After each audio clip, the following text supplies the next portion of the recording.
আল্লাহ নবী বলেছেন, শুধু জীবিত মানুষ নয় রে, তোদের পাশে যদি কোনো গোরস্থান থাকে, ওই গোরস্থানের পাশে দিয়ে যখন তোমরা যাবে, ওদেরকে তোমরা সালাম দিও, ওদেরকেও সালাম দিও। সবচাইতে বড় দোয়া হলো সালাম। আসসালামু আলাইকুম ইয়া আহলাল কুবুর। যারা কবরে আসো, আমরাও আসতেছি ভাই, আমরাও আসতেছি প্রতি ধাপে ধাপে। আমি এখন কুন্দুল বাজারে যাই আর তারাশি যাই, যেখানেই যাই না কেন ভাই, প্রতি ধাপে ধাপে আমার হায়াতকে আমি অতিক্রম করে মৃত্যুর দিকে আসতেছি। জোরে কর কথা ঠিক। সকালবেলার সূর্য হলো তোমার শৈশবকাল, দুপুরবেলার সূর্য হলো তোমার যৌবনকাল, আর বিকাল বেলার সূর্য হলো তোমার বুড়াকাল। এই মাঝে মধ্যে আয়নায় দাঁড়াই আর মনে মনে চিন্তা করি, আমার সময় বিকাল হয়ে গেছে, মিশে মায়াই বন্দিরে থাইকা করলাম কত খেলা। তিনতলা বানাইছি, কয়তলা? কয়তলা? মিশে মায়াই বন্দি থাইকা করলাম কত খেলা, পশ্চিমে তাকিয়া দেখো, পশ্চিমে তাকিয়া দেখো, তোমার ডুইবা গেল বেলা, তোমার ডুইবা গেল বেলা। এক পলকের নাই ভরসা, এক পলকের নাই ভরসা, মিশে সকল আশা, কখন বুঝি দারুণ ঝড়ে, কখন বুঝি দারুণ ঝড়ে ভাঙবে তোমার বাসা। পাখিরে সবই মিশে আর ফাঁকি, বলেন আমার হীরা মন পাখি, আমার সোনার ময়না পাখি, সবই মিশে আর ফাঁকি। তাহলে কবরের পাশে দিয়ে গেলে মুখ বন্ধ করে দেওয়া যাবে না, কবরের পাশে দিয়ে গেলে হাসি ঠাট্টা করা যাবে না। আল্লাহ রাসূল বলেন, কবরের পাশে দিয়ে যারা হাসি ঠাট্টা করতে করতে যায়, এরা পশুর চাইতেও জঘন্য। পশুরও তাও কিছু বোধ জ্ঞান আছে, কিন্তু এই শয়তানদের সেই বুদ্ধিটাও নাই। একটা কবরের পাশে, গোরস্থানের পাশে হাসতে হাসতে তুই হাসতেছিস, তোর চাইতে বড় যোদ্ধার, বড় জমিদার, বড় শক্তিশালী এখানে শুয়ে আছে। তোর এখন কথা কর না কেন? এদের লক্ষ্য করে সালাম দেবেন। সবাই সালাম দিতে রাজি আছেন? কবরের পাশে যতবার যাবেন ততবার সালাম দেবেন, আসসালামু আলাইকুম ইয়া আহলাল কুবুর। হযরত আলী প্রতিদিনের শান নামাজ পড়ে এসে বাড়ির দরজায় সালাম দেন, কিন্তু আজকে ফজর বাদ দেবার চাইছে, আল্লাহ তার সালাম কেড়ে লিছে। জোরে কোন সুবহানাল্লাহ। একটা বাদ দিবার চাইছে আর একটা কেড়ে লিছে। আপনি আসরের সুন্নত পড়েন না, আসরের আগে যে 4 রাকাত সুন্নত আছে না নাই, আপনি পড়েন না, বাদ দিচ্ছেন। কই পড়লে সব, না পড়লে পাপ নাই, কিসের দরকার রে, খালি 4 রাকাত মার। কিন্তু আল্লাহ রাসূল বলেছেন, আসরের 4 রাকাত সুন্নত যারা আদায় করবে, বাংলাদেশের যেখানেই সুন্নত নামাজ আদায় করুক, আল্লাহ হেরেমের মধ্যে পড়ার সওয়াব দিয়ে দিবে। ধরে কোন তবে না পড়লে কি নাই, গুনাহ নাই, খালি গুনাহ নাই দেখে আমরা বাদ দিছি। আসরের নামাজের সুন্নত যারা আদায় করবে, এশার নামাজের আগে 4 রাকাত সুন্নত যারা আদায় করবে, আল্লাহ রাসূল বলেন তাদেরকে 5 ওয়াক্ত নামাজে আল্লাহ রাখবে না, তাদের আর 1 ওয়াক্ত নামাজ বাড়ায় দিবে। কি বুঝলেন? আসরের 4 রাকাত সুন্নত এবং এশার আগে 4 রাকাত সুন্নত যারা আদায় করবে, আল্লাহ তাদের প্রতি খুশি হয়ে তাদের 5 ওয়াক্ত রাখবে না, তাদের আর 1 ওয়াক্ত বাড়ায় দিবে। দেখছেন? সেই ওয়াক্ত কখন? অমিনাল লাইলি ফাতাহাজ্জাত বিহি নাফিলাতাল্লাহ। সবাই যখন ঘুমায় থাকবে, নেটওয়ার্ক যখন ক্লিয়ার, দেখবেন সবসময় মাঝে মধ্যে যখন কিছু ফ্রি টিভি দেয়, তখন দেখবেন মোবাইল করলে কবি ব্যস্ত। এ কথা কয় কি কয় না, মানে নেটওয়ার্ক এমন বিজি হয়ে গেছে, কিন্তু সবাই ঘুমিয়ে গেছে, তখন নেটওয়ার্ক কি একেবারে ক্লিয়ার হয়ে গেল। আপনি তাহাজ্জুদের 4 রাকাত নামাজ পড়লেন, কমপক্ষে 4 রাকাত, 8 রাকাত 12 রাকাত আপনি আদায় করতে পারেন, তবে কমপক্ষে কয় রাকাত? 4 রাকাত নামাজ আদায় করলেন। 1 জগ পানির মধ্যে 1 মুষ্টি চিনি দিয়ে 2টা ঘন্টন মারলে ওই পানির মধ্যে চিনি যেমন বিলীন হইয়া যায়, ওই তাহাজ্জুদ গুজারি বান্দাটা আমার আল্লাহর মহব্বতে নিজের অস্তিত্বকে তেমন বিলীন করে দিবে। ওর কাছ থেকে গোটা দুনিয়াও যদি চায় নেওয়া হয়, কেড়ে নেওয়া হয়, ও কোনোদিন এক ওয়াক্ত নামাজ বাদ দিবে না। সুবহানাল্লাহ কর না কেন? হযরত আলী কি বাদ দিবার চাচ্ছে? ফজরের নামাজ। আল্লাহ সালাম করে দিছে, দরজায় ডাকতেছে, হাসান হোসেনের মা দরজা খুলে দাও। এতদিন সালাম দিত, আগে সালাম দিত, আর আজকে সালামের কথা আল্লাহ কাড়ে লিছে। তো এখন সালাম না দিয়ে বলছে হাসান হোসেনের মা দরজা খুলে দাও। ফাতেমা দরজা খুলি বলতেছে আসসালামু আলাইকুম। আলী বলতে তার মনে নাই রে, আসসালামু কবলাল কালাম, কোনো কথাবার্তা বলার আগে কি দেওয়া লাগবে? আর আমি হাসান হোসেনের মা দরজা খুলো, সালাম বাদ দিয়ে আমি আগে তোমাকে ডাক দিলাম। ফাতেমা বলতেছে আমি তো সালাম দিছি, আপনি ওয়ালাইকুম কন। আলী বলতেছে ওয়ালাইকুম আসসালাম। নবীর মেয়ে ফাতেমা মুসকে মুসকে হাসি আর বলে এমন কি বাদ দিবার চাইলেন যে বাদ দেওয়ার কারণে চিরাচরিত সালাম আপনার কাছ থেকে আল্লাহ কাইরা নিছে? আলী বলতেছে আজ থেকে আর ফজরের নামাজ আমি পড়বো না, নামাজ না পড়লেও আল্লাহ জান্নাত দিবে, এই কথা তোমার বাবা বলেছে। ফাতেমা মুসকি মুসকি হাসে। আলী বলতেছেন হাসতেছো কেন? বলে আচ্ছা ফজর না হয় বাদ দিলেন, কিন্তু তাহাজ্জুদ? আলী বলতেছে ওটা বাদ দেওয়া যায়। সুবহানাল্লাহ। তাহলে তাহাজ্জুদ বাদ দিতে পারবেন না, ফজর বাদ দিবেন? আলী বলে ফাতেমা অত কথা বলো না, নবীর কাছে বলে আইছি ওই কষ্টের নামাজ আজ থেকে আর আমি পড়বো না। তাহাজ্জুদের নামাজ হয়ে গেল। কিছুক্ষণ পরে যখন হযরত বেলাল আজান দেয়, যেই বেলালের আজানটা শুধু দুনিয়ার মানুষের মধ্যে সীমাবদ্ধ থাকে না, আল্লাহর আরশ পর্যন্ত পৌঁছে যায়। আচ্ছা সেই আজানে কি হবে কন্ত মুসলমানের? আমার এক মুয়াজ্জিন সাহেব কয় হুজুর এই কিছুদিন হলে আমি আজান শুরু করতে কুত্তে ভুক ভুক করে, মানে আগে করতো না, কিন্তু কিছুদিন হলে যে ফজর আজান দিবা শুরু করি তখন চারিদিক থেকে কুত্তে কি হয় দৌড়ে এসে মসজিদে হু হু করে। কারণ কি? আমি কইলাম বাড়ি কি কারণ রে, আপনাকে এলাকাতে এরকম কুত্তে ভোগে নাকি? আমি চিন্তা করলাম কুত্তে ভোগে কেন? তারপরে একজন আমার কইল হুজুর যে মুয়াজ্জিন আজান দিচ্ছে কুত্তা ভোগার কারণ হলো ওর বেটাই হয়তো ঘুম পাড়ে মসজিদে তো আসে না, এই জন্য কুত্তার এটা পছন্দ হচ্ছে না। কিরে তুই তো নিজের বেটা ঘুম পাড়ে, তুই আজান দিয়ে কাক চাতন করবো রে? আপনি খোঁজলে দেখেন তো মুয়াজ্জিনের আসল খবর কি। পরে খোঁজলে দেখি মুয়াজ্জিনের 3টা আইডিয়া, এক উক্ত নামাজ পড়ে না। কুত্তা এসে লোক মার দিচ্ছে আজান এই মসজিদ দেওয়ার আগে তোর আইডিয়ার কাছে আগে আজান দে, ওই 3টা চেতন করে তারপরে মসজিদে তাই। কারণ জান্নাতে যাবার চাইলে তুই বাবা মুয়াজ্জিনে একলাই যাবার পারবি না, ওদেরকে সাথে নিয়ে যাওয়া লাগবে। জোরে কোন কথা ঠিক কিনা? হযরত বেলালের আজান আল্লাহর আরশ পর্যন্ত পৌঁছে যায়, এই কথা তারা মুয়াজ্জিনে মনে কষ্ট নেবেন না। আল্লাহ রাসূল বলেছেন বেলাল আয় আয় আমার কাছে আয়, আজকে একটু মাপ দিবার চাই। বেলাল বলে হুজুর কি মাপ দিবেন? বলে আমি হলাম ইমাম, তুই হইলাম মুয়াজ্জিন, আমরা দুইজন দাঁড়াবো দেখি কে লম্বা হয়। বেলাল কয় হুজুর আপনার থেকে তো আমি খাটোই। রাসূলকে আয় তো দেখি। নবীর কাছে আসলে বেলালকে রাসূল মাপ দিয়ে দেখে আধাত খাটো।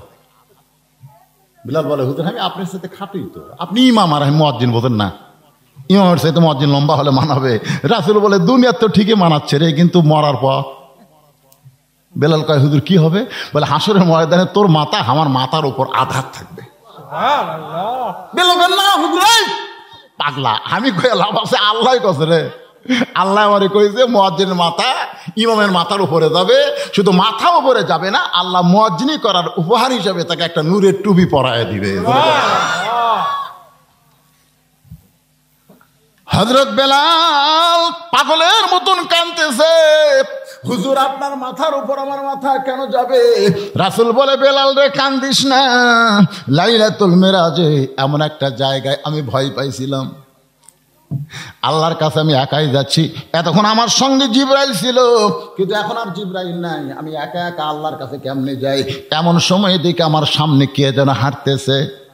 ডাকতে বললাম মাবুদ গো, ফেরেশতা জিবরাইলকে তুমি কাইরা নিলা, আসার অনুমতি দিলা না, কিন্তু এই নীরব জায়গা আমার সামনে এমন করে কে যায়? আল্লাহ বলে, হাবিব আপনার সামনে যারা হাঁটনের শব্দ পান তাকে কি এক নজর দেখবার চান? নই বলে, আল্লাহ গো আমার আগে তোমার আরশে কে আইছে, আমি এক নজর দেখতে চাই। আল্লাহ বলে, বেলাল নবীর দিকে একবার তাকা। হযরত বেলালের মুখটা দেখে নবী চমকে গেল। মেরাজ পাড়ি দিয়ে তাকায় দেখে সকালবেলা বেলাল। নবী বলে, বেলাল রে তুই কখন আইলি? বেলাল বলে, হুজুর কোথায় গেলাম? রাসূল বলে, বল তুই কখন আইলি? বেলাল বলে, কোথায় গেলাম? আল্লাহ নবী বলেন, আমার আগে তোরে দেখছি আজকে আরশে। আল্লাহ বলে, হাবিব রে বেলালকে আমি আল্লাহর এতই ভালো লাগে, দুনিয়াতে বেলাল আর কতদিন পর জান্নাতে আসবে, আগে থেকেই আমি বেলালকে সাইজ করে রাইখা দিয়েছি। ধরে কর না সুবহানাল্লাহ। সেই বেলাল দিছে আজান।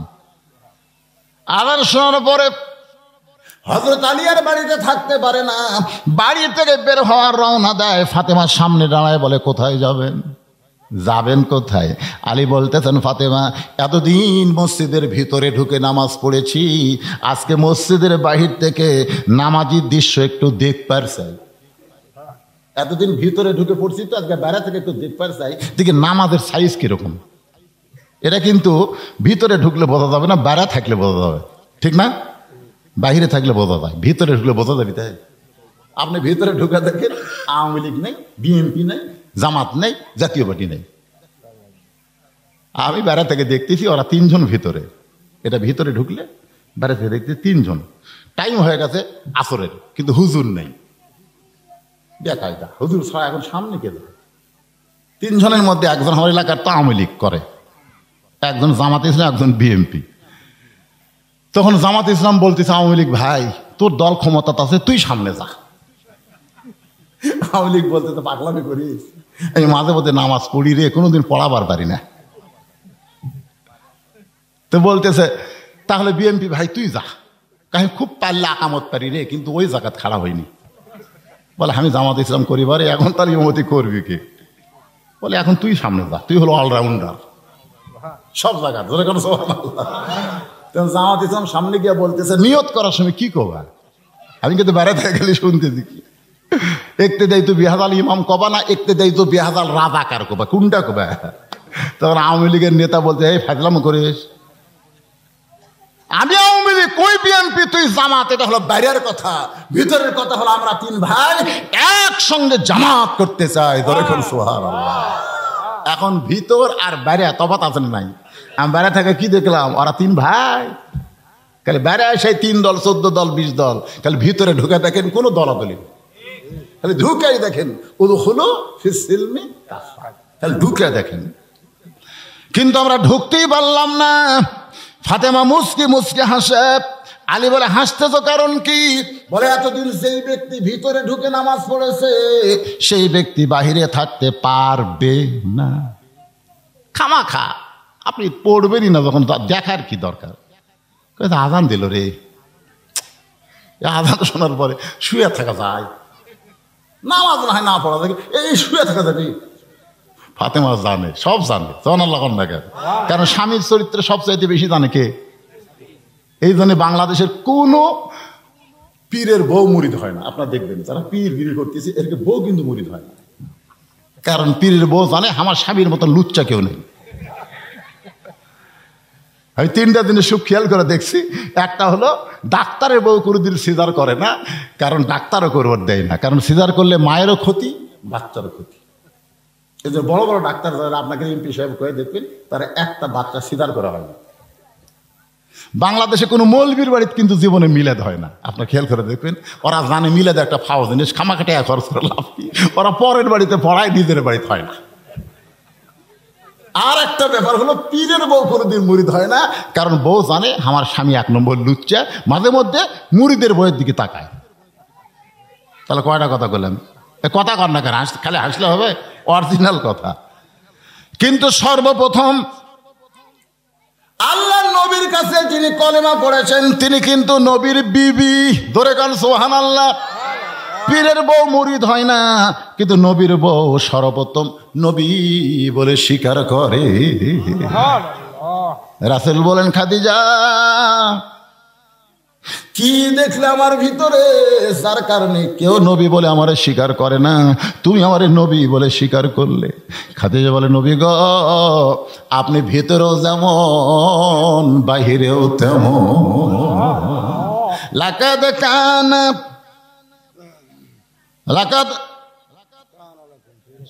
কানা লাকুম ফি রাসূলিল্লাহি উসওয়াতুন হাসানা। জোরে কান সুবহানাল্লাহ। আমরা হুজুরেরা বাইরে হুজুর, ভিতরে কিন্তু হুজুর হতে পারিনি। আমি নিজের কথাই বলতেছি, কিন্তু আল্লাহ রাসূল বাহিরেও যা ভিতরেও তাই। নবীর ঘরের কথাও যদি প্রকাশ করে সেটাও আমাদের জন্য ইবাদত। জোরে কান সুবহানাল্লাহ। ঘরের কথাও যদি বইয়েরা বলে যা আমার নবী এইরকম, ওটাও ইবাদত। কারণ নবী যা কিছু করছেন সমস্ত কিছু করাই আমাদের জন্য সুন্নাত। জোরে কান সুবহানাল্লাহ। তাহলে কি বুঝলেন? সর্বপ্রথম নবীর হাতে যদি কলেমা পড়েছে তার নাম কি? খাদিজাতুল কুবরা। আল্লাহ কোরআনে বলেছেন, ওয়া ইন্নাকা লাআলা খুলুকিন আযীম। তাহলে স্বামীর সবচেয়ে বেশি চেনে কে? তার বিবি। জোরে কান কে চেনে? সেই বিবির কাছে হুজুর হবার চাও? একটু মনোযোগ দিয়ে শুনবেন।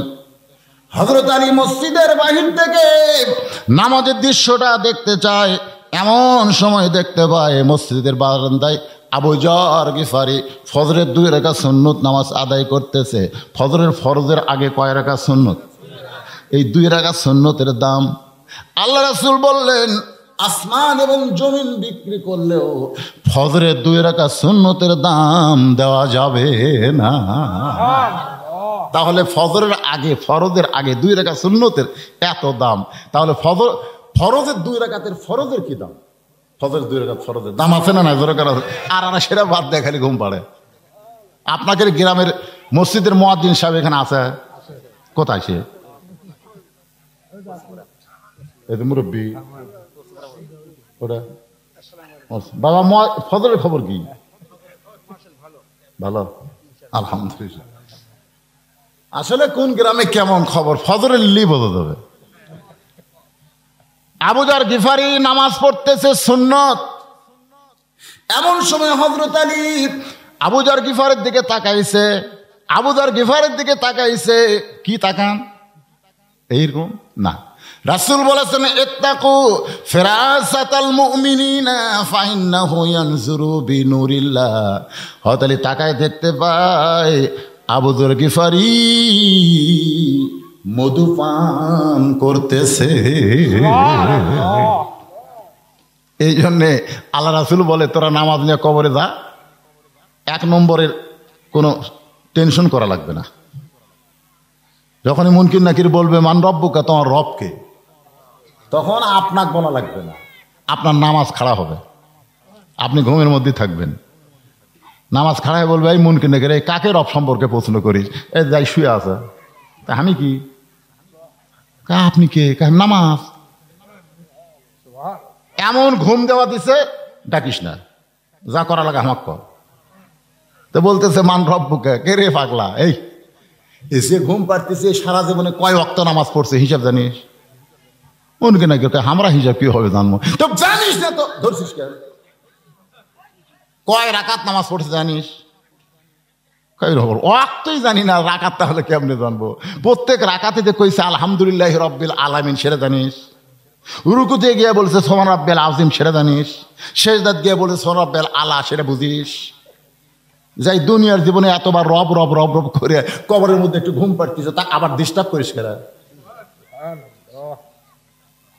মুনকির নাকির বলবে, আল্লাহ তোমার বান্দাকে মান রব্বুকা প্রশ্ন করার কারণে নামাজ যে খেবা খেয়েছে, আল্লাহ বলে যে নামাজ নিয়ে কবরে যাচ্ছে, ওর আবার রবের কি উত্তর রে? ওর উত্তর হয়ে গেছে। 1 নম্বর যারা পারবে তাদের জন্য 2 নম্বর 3 নম্বর আল্লাহ সহজ করে দিবে। জোরে কান সুবহানাল্লাহ। তাহলে কবরের 1 নম্বর প্রশ্নের উত্তরের জন্য আমাদের নামাজের দরকার আছে না নাই? ফজরের 2 রাকাত সুন্নত নামাজ পড়া যখন শেষ, আবু যর গিফারি বলতে, আলী ভাই এসার সময় না কইলেন আমি ফজর পড়বো না, তাহলে আমার সুন্নত আদায় করলেন? আলী বলতে, আবু যর আমি বলেছি ফজরের নামাজ পড়বো না, তাই বলে কি সুন্নত পড়া যাবে না? আবু যর চুপ। আলী বলতেছে, আমি বলছি ফজরের নামাজ পড়বো না, তাই বলে কি সুন্নত পড়া যাবে না? আবু যর গিফারি চুপ হয়ে গেলেন, কারণ রাসূল বলেছে আনা মাদিনাতুল ইলমি ও আলীও বাবুহা, আমি হচ্ছে এলেমের শহর, আলী হচ্ছে তার দরওয়াজা। জোরে কোন সুবহানাল্লাহ। এই জন্যে নবীর পরেই প্রত্যেকটা সাহাবী হযরত আলীকে ওস্তাদের মতন সম্মান করতেন। যখন কেউ কিছু বুঝতো না তখন বুঝের জন্য হযরত আলীর কাছে যাইতেন। সুবহানাল্লাহ। আবু বকর, উমর, ওসমান সবাই, কারণ নবী কইছে যে আমি হচ্ছে ইলমের শহর, আলী হচ্ছে তার দরওয়াজা। কিছু যদি পাবার চাও আমার কাছে না আসে আলীর কাছে যাও, কারণ দরজা দিয়ে না ঢুকলে ঘরের মধ্যে আসতে পারবা না। জোরে কোন কথা ঠিক করে খুব খেয়াল করবেন। এই জন্য প্রত্যেকটা সাহাবী হযরত আলীকে ওস্তাদের মতন সম্মান করতেন।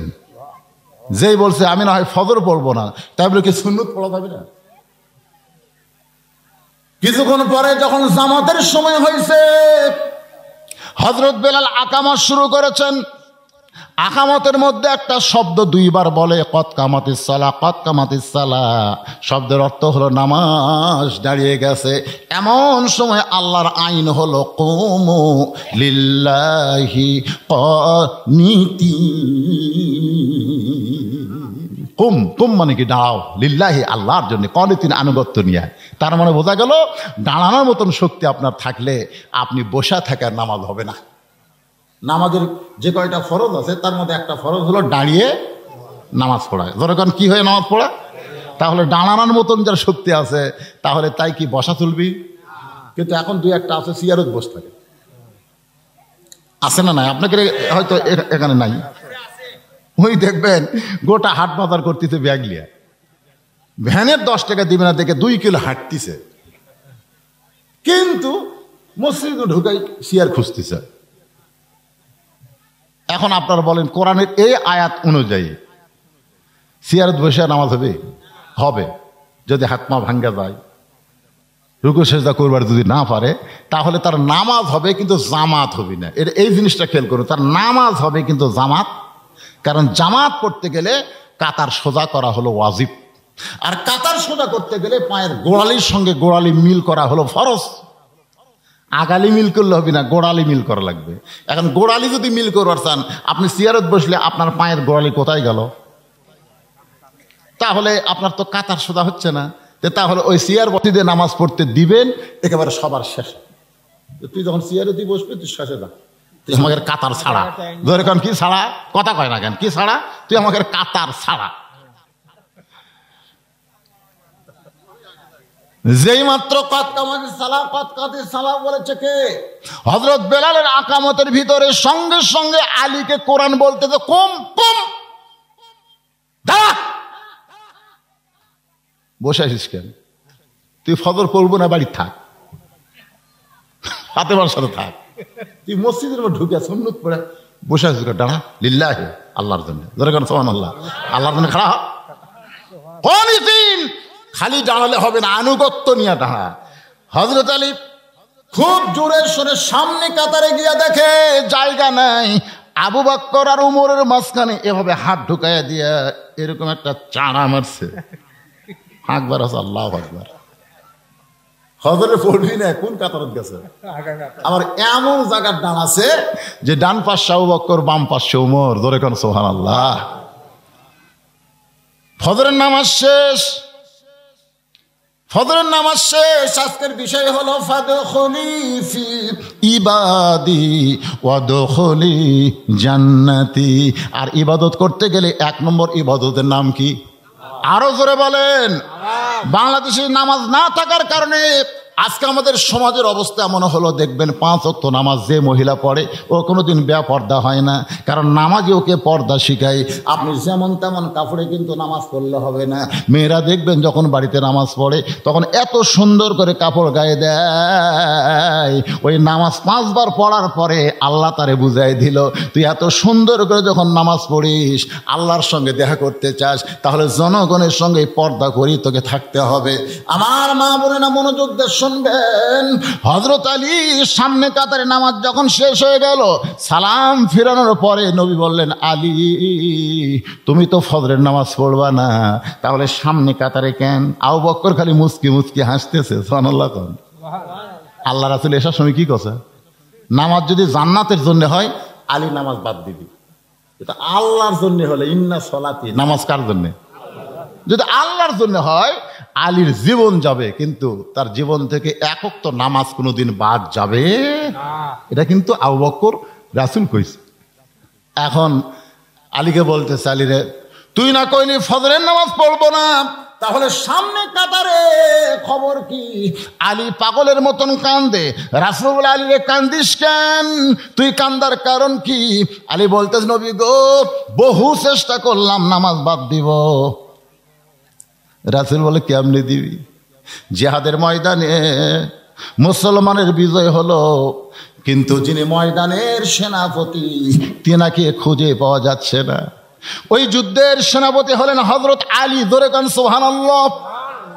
মুসলমানের বিজয়ের পর সেনাপতির মুখে নবী জিহাদের বিজয়ের খবর নিবে, কিন্তু সেনাপতি নাই। রাসূল বললেন, আমার আলী এখন কোন জায়গায়? তন্ন তন্ন করে খুঁজে দেখে ময়দানের ভিতরে, যুদ্ধের ময়দানের ভিতরে হযরত আলী সেজদার মধ্যে পড়ে আছে। সাহাবীরা এসে হযরত আলীর দিকে লক্ষ্য করে দেখে হযরত আলীর পিছে এমন একটা তীর ঢুকে গেছে। নবীর কাছে গিয়ে বলতেছে, রাসূলুল্লাহ আলীরে পাওয়া গেল। রাসূল বললেন, কোথায়? বলে, আল্লাহর কাছে। কারণ মানুষ যখন সেজদা দেয়, ওয়াক্তারিফ অসজুদ ওয়াক্তারিফ, আল্লাহর সব চাইতে নিকটে চলে যায়। আপনি যখন সেজদা দিবেন তখন আল্লাহর সবচেয়ে নিকটে চলে গেছেন। জোরে কারণ সুবহানাল্লাহ।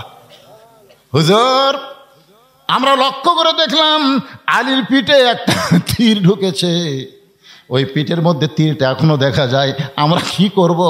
আল্লাহ রাসূল বললেন, আলীরে কষ্ট দিস না, আলীরে কষ্ট দিস না, খবরদার তীরটা বের করবে না। কিতাবের মধ্যে আছে, হযরত আলী যখন নামাজের মাঝখানে, এমন সময় দুজন সাহাবী জাবের আর হুযায়ফা, দুইজন সাহাবী, তাদেরকে রাসূল বললেন, তোরা জামাতে নামাজ পড়বি না, ওই তীর বের করার জন্য তোদের চেষ্টা করা লাগবে।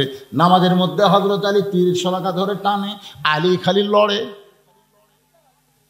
যেই মাত্র সেজদায় গেছে, এমন সময় দুইজন সাহাবী ওই তীরটা পিঠ থেকে বের করার জন্যে, কারণ কাফেরেরা তীরের সঙ্গে বিষ মাখায়া এমন ভাবে মাইরা দিয়েছে, ওরা সামনে মারতে পারে নাই, পিছন দিকতে মারছে। কারণ আলীর সামনে যে আসে সে খতম হয়ে যায়। সুবহানাল্লাহ। তো ওরা কি করছে? পিছন দিক থেকে মারছে। এখন বিষ মাখা দিচ্ছে, গোস্ত জমাট হয়ে গেছে সিমেন্টের মতন। দুইজন সাহাবী পিঠের উপর দুই পাও দিছে, জানেন? পা দিয়ে এত জোরে টান মারছে, তীর শুধু বের হয় নাই, তীরের সঙ্গে গোস্ত পর্যন্ত ছিঁড়াইছে। নামাজ শেষ করার পরে তীর আর গোস্তের টুকরা যখন নবীর কাছে জমা দেয়,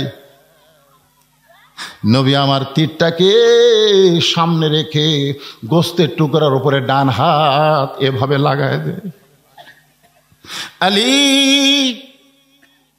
কোথায় রে? হযরত আলী নবীর সামনে দাঁড়ায় বলে, লব্বাইকে রাসূলুল্লাহ, এই তো আপনার সামনে রয়েছে। রাসূল বলে, আলী রে তোর পিঠ থেকে তীর বের হয়েছে, তুই কি জানিস? আলী বলতেছে, রাসূলুল্লাহ এখন পর্যন্ত পিছনে হাত দেইনি, যদি হাত দেই তাহলে বুঝতে পারবো। রাসূল বলে, দিস না রে, পিছনে হাত দিস না, শুধু তোর তীর বের করেনি, ওরা তোর পিঠের গোস্ত পর্যন্ত ছিঁড়ে আনছে। আমি জানি আলী জানতে চায়, আলী রে পিঠ থেকে তীর বের হলো, গোস্ত ছিঁড়াইলো, তুই তখন কোথায় ছিলি বল? তুই কি বলবি না? আজকে আমার সাহাবীর মধ্যে তুই কি বলবি না? কারণ আমি হলাম শহর আর তুই হলি দরওয়াজা।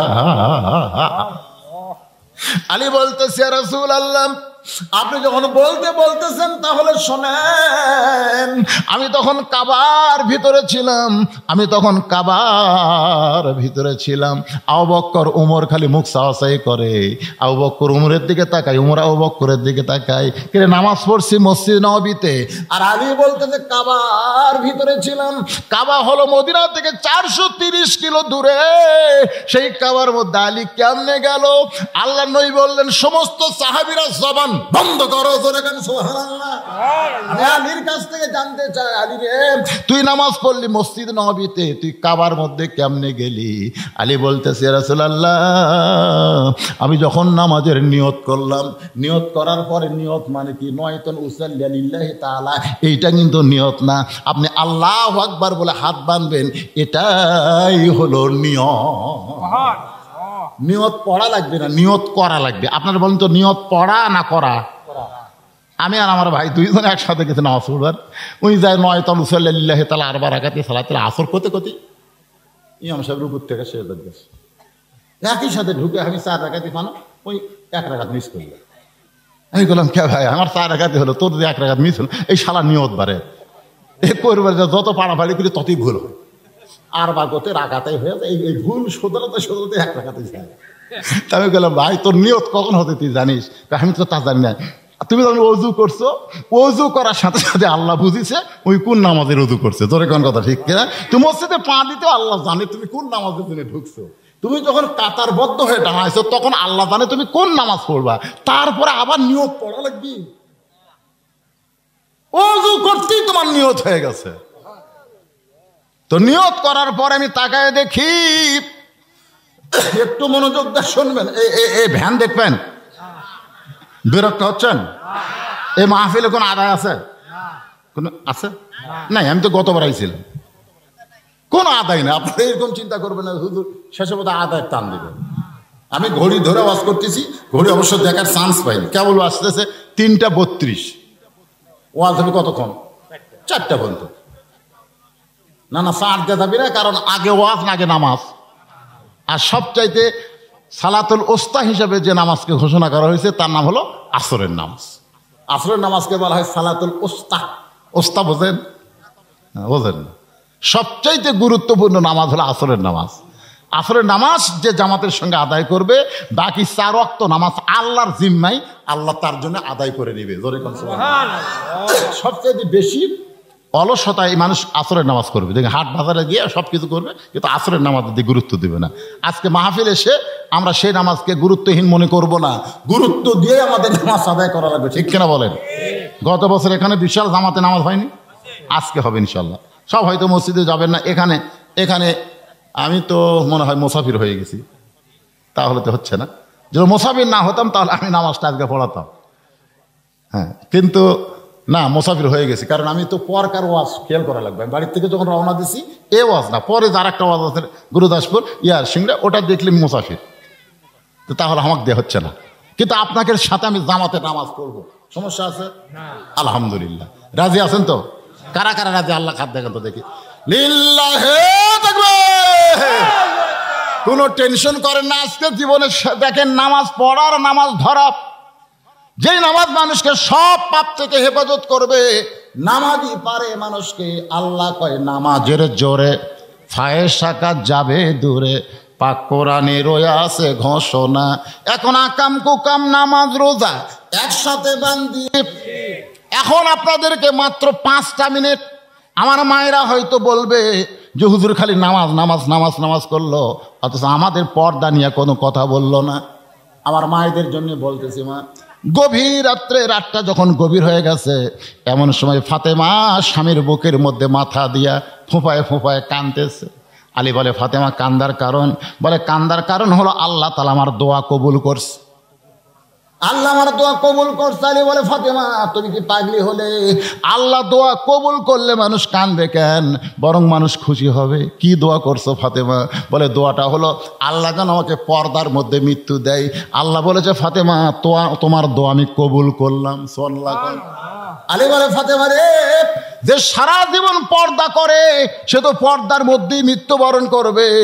বাংলাদেশে মেয়েরা কিন্তু পর্দা সারা জীবন করে না, কিন্তু মরার পরে তাদের পর্দা করায়। জোরে কোন ঠিক কিনা? আপনাদের এলাকার মেয়েরা মরলে কয়টা পর? তুই বাঁচতে চাকরিশ করছো, কিন্তু মরার পর একের 5টা দিয়ে ওই খাটনি কিন্তু ঢাকাত হয়। আমার এলাকাত কি করে? খাটনি ঢাকে। মেয়ে মানুষের লাশ দেখা যায় না, খাটনি মতো ঢাকাত হয়। ফেরেশতারা ঘরে আর পায় আল্লাহ ইবাসে থাকতে গোটা গ্রামের লোক এক দেখলো, আর মরার পরে লাশটাও খাটনি পর্যন্ত চাদর দিয়ে ঢাকলো। আল্লাহ কয় ফেরেশতা, এই দেশের নাম হলো বাংলাদেশ রে। এরা বাঁচতে না মারলেও মরার পরে এরা মানে। মায়ের আছে না নাই? এদের এখন মায়ের আছে না নাই? এই মায়েদের জন্য বলতে শোনেন, ফাতেমা বলে, স্বামী আমার দোয়া আল্লাহ কবুল করেছে, কিন্তু আপনি কি জানেন আমার মৃত্যু কখন হবে? আলী বলে, ফাতেমা কে কখন মরবে এটা দুনিয়ার কোনো মানুষ বলতে পারে না। ফাতেমা বলতেছে, আল্লাহ যদি আমাকে জানায়, আল্লাহ পাক আমার জানাইছে এই গভীর রাত্রে ফাতেমার মৃত্যু হবে। হযরত আলী ছোট বাচ্চার মতন কান্দে। আমার মায়েদের জন্য ওয়াজটা করতেছি, মা একটু মনোযোগ দিয়ে শোনেন। গভীর রাত্রে ফাতেমা দুনিয়া থেকে বিদায় নিল। গভীর রাত্রে তাকে জানাজা ছাড়া ফাতেমা কিন্তু বলেছে, আমার লাশটা খাটনি তুলবেন না, কারণ খাটনি কান্দে নিলে আমার দেহের ওজন মানুষ বুঝতে পারবে। ওগো স্বামী, আপনি ছাড়া আমার দেহের কত ওজন এটা দুনিয়ার কোনো মানুষ যেন বুঝবার না পারে। জোরে কান সুবহানাল্লাহ।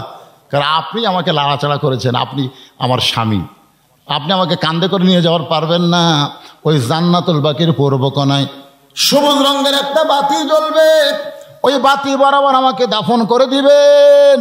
হযরত আলী গভীর রাত্রে ফাতেমাকে কবর দেওয়ার পর আমার আল্লাহর কাছে বলতেছে, আল্লাহ দুনিয়ার জীবনে কিছুই দিবার পারলাম না, খালি কবর দিলাম। আল্লাহ গো, নবীর কলিজার টুকরা ফাতেমা, কত ধনী ধনী যুবকেরা বিয়ে করবার চাইছিল, কিন্তু নবী আল্লাহর হুকুমে গরিব আলীর সঙ্গে ফাতেমার বিয়ে দিল। আল্লাহ গো, আমি আলী সুখ দিবার পারিনি দুনিয়াতে, মরার পরে তুমি একটু তারে সুখ দিও। এই দোয়া যেই মাত্র হযরত আলী করেছে, করার পরে তাকায় দেখে সামনে কয়েকটা পুরাতন কবর। এই মাত্র ফাতেমার কবর দিল, সেই নতুন কবর আর নাই। আলী গোটা জান্নাতুল বাকির মধ্যে পাগলের মতো দৌড়ায়, ফাতেমার কবর, ফাতেমার কবর। কে যেন ডাক দে, বলে, আলী রে, কিয়ামত পর্যন্ত যদি হায়াত পাস আর যদি ফাতেমার কবর খুঁজতে থাকিস, কোনোদিন ফাতেমার কবর খুঁজে পাবি না। তুই স্বামী হলে কি হবে ফাতেমার পর্দার কাছে? আমি আল্লাহ তাআলা এত দরদি হইছি, তার কবরকেও পর্দা করে দিয়েছি।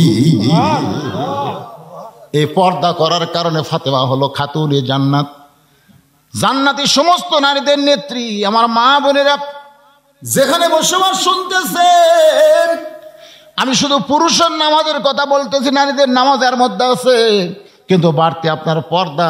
ফাতেমার সঙ্গে যদি জান্নাতে যাবার চান, এই পর্দা কিন্তু আপনাদের করতে হবে। মা, বিলের ভিতরে আপনারা থাকেন, বাইরে তো যাওয়ার খুব একটা দরকার পড়ে না, ঠিক কিনা বলেন? আল্লাহ কোরআনেও বলেছেন, অকরনা ফি বুয়ুতি কন্যা। বুয়ুতি কন্যা মানে কি? বাড়ির মধ্যে, বাড়ির মধ্যে। কন্যা, কন্যা ওরা কয় না, কন্যা, কন্যা মানে কি? এই কথা কয় না, বাড়ির মধ্যেই থাকতে হবে, বাড়ির বাইরে যাবার পারবা না। না পারবা, পারো। আল্লাহ এত কঠোর হয় না। আল্লাহ বলেছেন, বাড়ির বাইরে যদি যাবার চাও তাহলে পর্দা করে যাওয়া লাগবে। পর্দা কি? এখন আপনাদের কাছে পর্দা হয়ে গেছে বোরকা। বোরকা কি? বোরকা হলো বহু কাপড় দিয়ে সাজা গুজিয়া বানানা।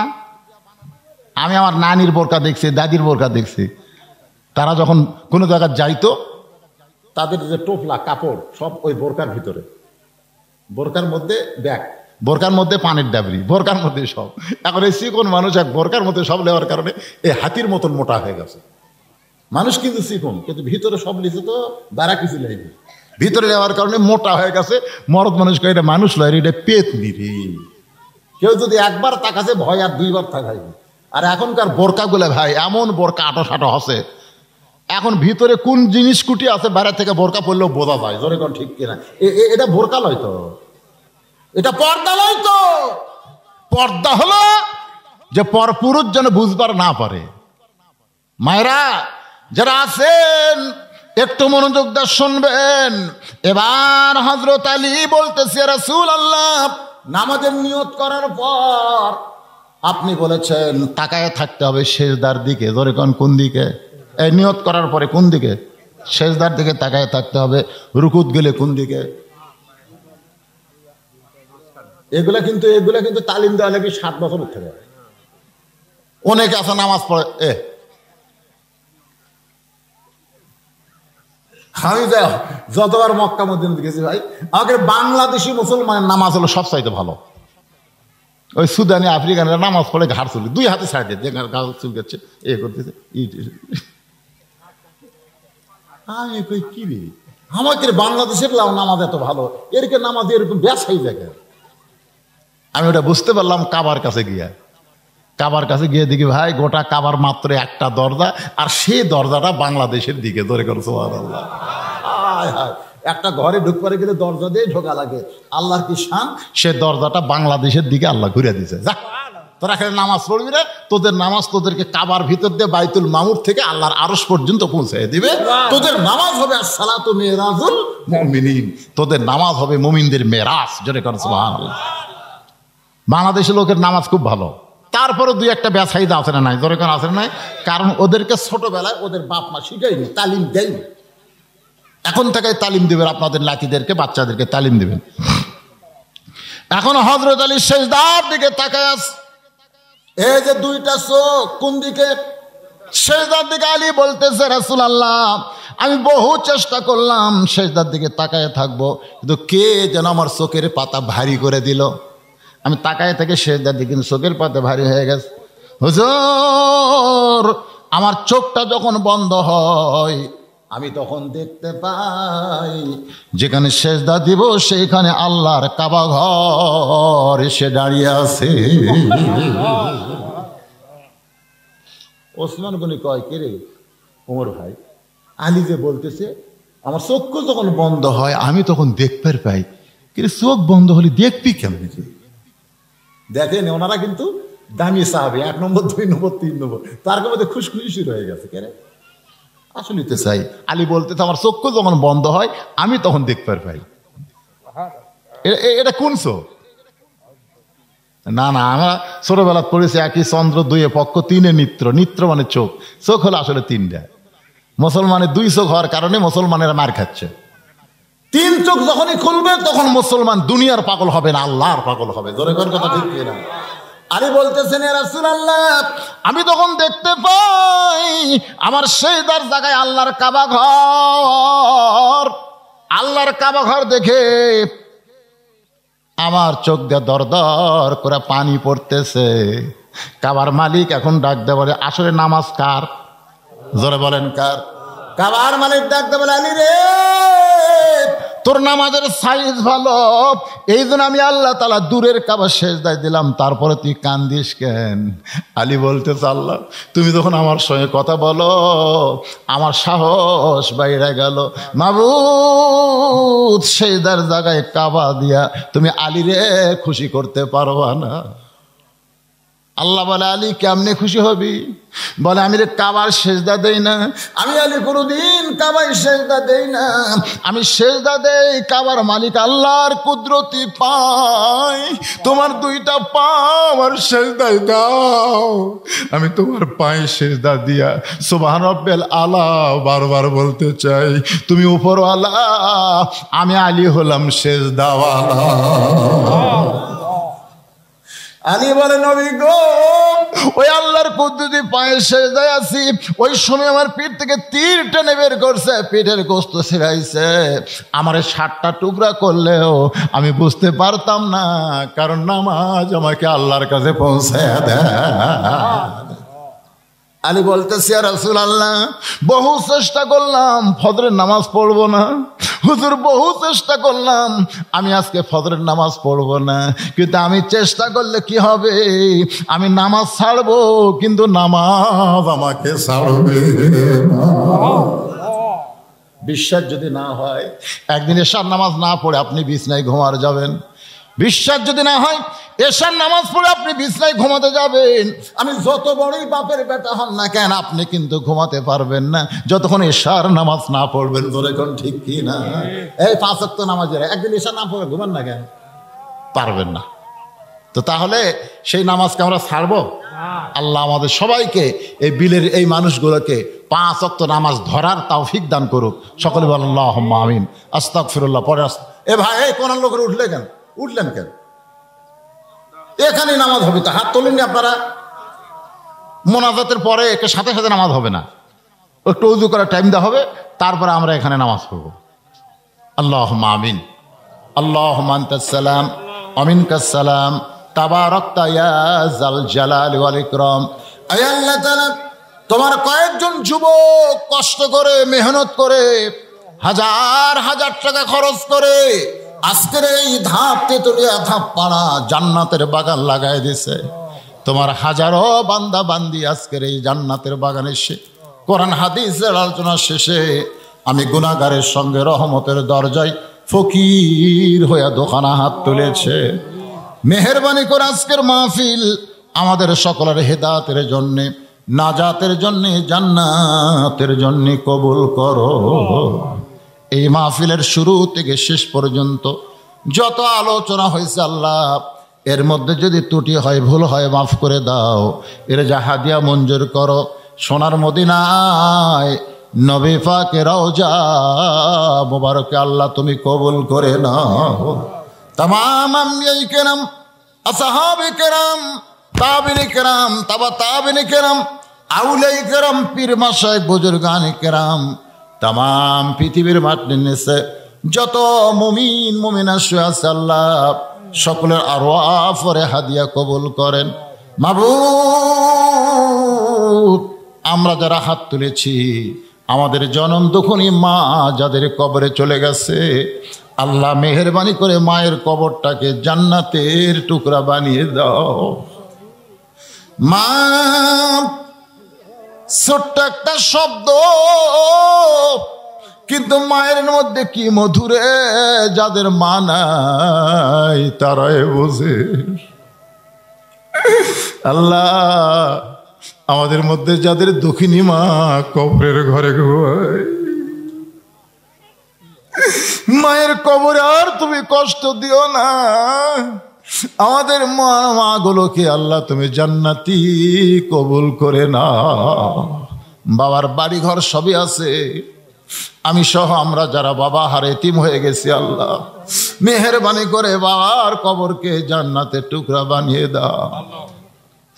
আল্লাহ, এই দুনিয়াতে যাদের জন্য দোয়া করবার কেউ নাই, কবরের ঘরে যারা বড় অসহায় হয়ে কান্দে, আমরা তাদের জন্য দোয়া করি, কবরবাসীদের মাফ করে দাও।